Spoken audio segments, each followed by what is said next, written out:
процедураларда өткізу әдісі. Чаншанже ультрафанофорез құрылғысымен меридиандардың өткізгіш қабілетін қалпына келтіру. Аэроботаника маркасының Jetsoy тыныштандыратын массаж майын мойын мен арқаға жағыңыз. Ультрафанофорез аппаратымен 2-3 минут жүргізіңіз. Мойын мен арқа бөлігіндегі меридиандардың өткізгіш қабілетін қалпына келтіруді бастау.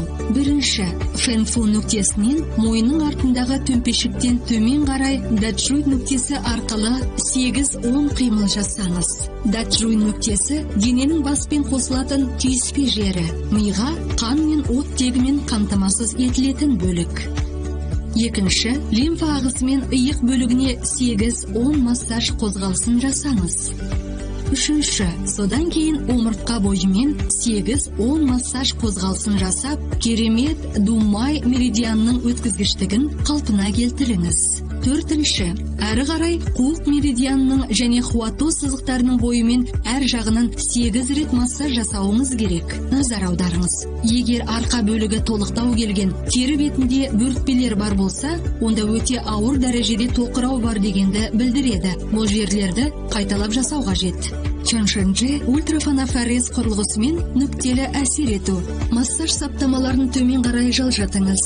Нүктелік әсер етуді бастаңыз. Массаж саптамасын теріге тигізгенде кремнің жеткілікті екеніне көз жеткізіңіз. Әр нүктеде терімен байланыс уақыты 10-20 секундқа созылуы керек. Осы уақытта клиентпен сөйлесіңіз. Меридиандардың өткізгіш қабілетін қалпына келтіргенге дейін біраз шаншыған сезімі пайда болды ма деп сұрап тұрыңыз. Чаншанже ультрафанофорез құрылғысымен контурды қалыптастыру. Салбыраған бүйірлерді қалпына келтіру үшін екі жақтан омыртқаға бағытталған қимылдарды жасаймыз. Бірнеше рет қайталаймыз. Процедурадан кейін терінің бетін құрғақ сүргімен сүртіңіз. Процедурадан кейін 6 сағат бойы жуынуға болмайды.